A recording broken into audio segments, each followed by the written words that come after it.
Israel फिलिस्तीन conflict में, Israel Hamas conflict में एक बहुत मेजर ट्विस्ट आया है दोस्तों। कुछ ऐसा हुआ है जिसकी किसी को कल्पना नहीं थी। सऊदी अरब और ईरान ने घेरना शुरू कर दिया है इजराइल को। अचानक सुन्नी शिया हो गए हैं एक। जी हां दोस्तों, इस्लाम धर्म के दो पंथ, सुन्नी और शिया, ये पारंपरिक रूप से एक दूसरे के बहुत बड़े एकदम कट्टर विरोधी हैं। इन्हें कहा जाए अगर नेचुरल राइवल्स तो गलत नहीं होगा, एक दूसरे के पारंपरिक विरोधी हैं। पर हमास के मुद्दे पे और सबसे बड़ी बात गाजा में लगातार हो रहे इजराइल की बमबारी के मुद्दे पे ये दोनों देश एक साथ आ गए हैं। एक सुन्नी बहुल देश है और एक शिया बहुल देश है। अब यहां पर चीन का रोल बहुत बड़ा नजर आ रहा है दोस्तों। जी हां दोस्तों, इन दोनों को करीब लाने में चीन का बहुत बड़ा हाथ है। जहां अमेरिका सुन्नी और शिया के बीच हमेशा दरार रखकर, हमेशा सऊदी अरब और ईरान के बीच दरार रखकर यमन और सीरिया तक पूरे मिडिल ईस्ट में एक बहुत ही तनाव का माहौल डेवलप रहने देना चाहता था, वहीं चाइना चाहता है कि मिडिल ईस्ट एक हो जाए, सारे मुस्लिम देश एक हो जाएं और उसके बाद वो अमेरिका की बादशाहत को लात मारना चाहता है चीन। और इसीलिए वो चाहता है कि सऊदी अरब जो है वो ईरान से दोस्ती कर ले। इसी के चलते पिछले कई दशकों से चलती आती इस राइवलरी को पहली बार इसी साल मार्च में चीन की मध्यस्थता से खत्म कर दिया गया।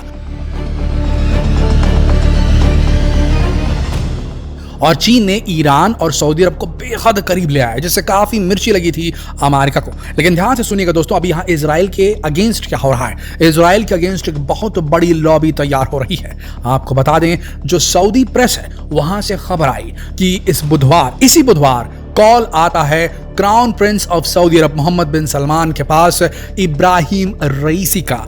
ये वही इब्राहिम रईसी हैं दोस्तों जो ईरान के राष्ट्रपति हैं, और वो खुद आगे से आते हैं, फोन कॉल करते हैं मोहम्मद बिन सलमान को, क्राउन प्रिंस ऑफ सऊदी अरब को। यह अपने आप में एक ऐतिहासिक कॉल था।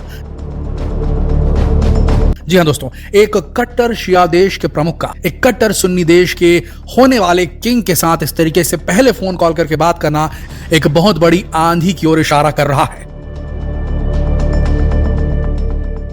मोहम्मद बिन सलमान से इब्राहिम रईसी ने फोन पर 45 मिनट बात की है दोस्तों, जिसका खुलासा हुआ है 45 मिनट में इन दोनों ने आपस में बात की कि कैसे हमास की कार्रवाई के चलते अब इजराइल पलटवार कर रहा है, किस तरीके से गाजा में ह्यूमैनिटेरियन क्राइसिस डेवलप हो रही है और वहां हजारों लोग मारे जा रहे हैं। उनके रहने खाने पीने की कोई सुविधा मुहैया नहीं की जा रही है। इवन जो स्वास्थ्य सेवाएं हैं वो बाधित हो गई हैं, बिजली काट दी गई है, पानी काट दिया गया है। चारों तरफ से जो गाजा पट्टी है उसे घेर लिया है इजराइल ने, और दुनिया का कोई भी देश अगर मदद के लिए आगे आता है उसके ऊपर सीधे हमला कर रहा है। ताजा एग्जाम्पल था जब मिस्र से कई सारे ट्रक रसद और दवाइयां लेकर अंदर एंटर करना चाह रहे थे गाजा के अंदर। देखिए, एक भाग जो है मिस्र का वो कनेक्टेड है, बॉर्डर शेयर करता है मिस्र और गाजा आपस में। तो वहां से जब ये एंट्री करने की कोशिश कर रहे थे तो वहां पर इजरायली कंट्रोल है वहां के बॉर्डर पर, और उन्होंने घुसने नहीं दिया। वहां बम बरसाए गए और मिस्र के लोगों को कह दिया गया कि आप अपने ट्रक लेकर वापस चले जाइए, अन्यथा आपके ऊपर हमला कर दिया जाएगा। और वो मदद गाजा के अंदर तक नहीं पहुंच पाई। इन सारे मसलों पर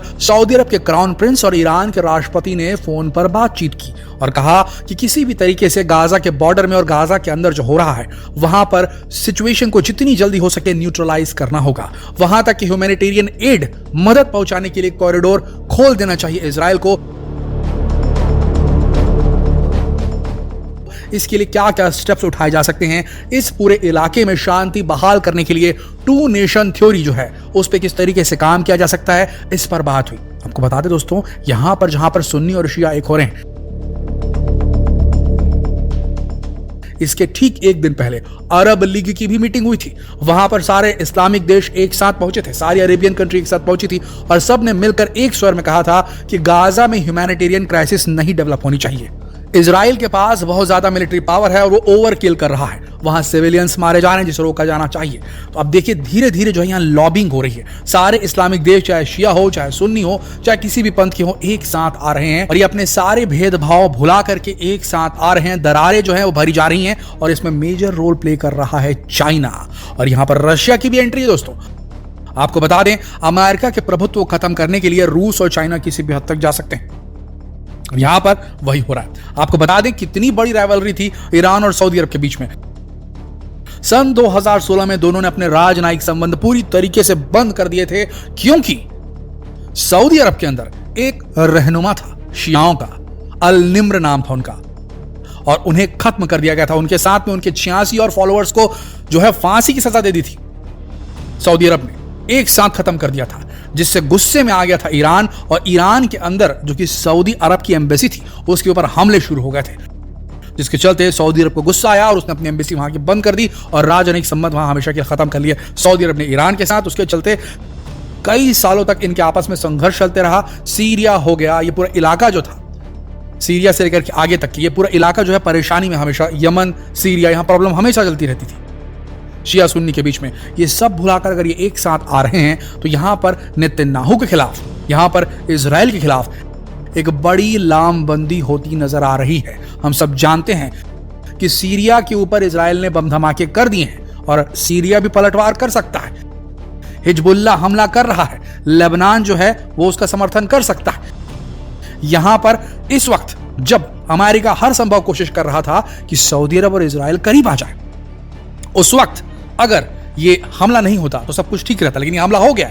अब इजराइल और सऊदी अरब पास आना भी चाहें तो जो मुस्लिम कंट्रीज हैं वो सऊदी अरब के ऊपर उंगलियां उठाएंगी। और सबसे बड़ी बात यहां पर आ रही दोस्तों, ऐसे वक्त में जब दुनिया एलिगेशन लगा रही है, अमेरिका एलिगेशन लगा रहा है, इजराइल एलिगेशन लगा रहा है कि ईरान जो है वो उसी ने हमास के जो लड़ाके हैं उन्हें ट्रेन किया है, उन्हें हथियार लगातार मुहैया करा रहा है। जब ये एलिगेशन, ये आरोप ईरान पे लग रहे हैं, ऐसे वक्त पे सऊदी अरब का ईरान के साथ बात कर देना, अपने पुराने दुश्मन के साथ हाथ मिला लेना, उससे बात कर लेना, ये शो करता है कि यहां पर अमेरिकन डिप्लोमेसी फेल हो रही है और सऊदी अरब जो है वो ईरान के साथ जाता नजर आ रहा है। ऐसा हुआ दोस्तों, ये बहुत बड़ी दिक्कत है, अमेरिकन अलायंस के लिए बहुत बड़ी दिक्कत है। आने वाले वक्त में ये लॉबी क्या खड़ी होती है, किस हद तक खड़ी हो सकती है। जिस तरीके से यूरोप और अमेरिका ने यूक्रेन को हथियार भेजने शुरू कर दिए थे रूस के खिलाफ, क्या ये सब भी वैसा करेंगे?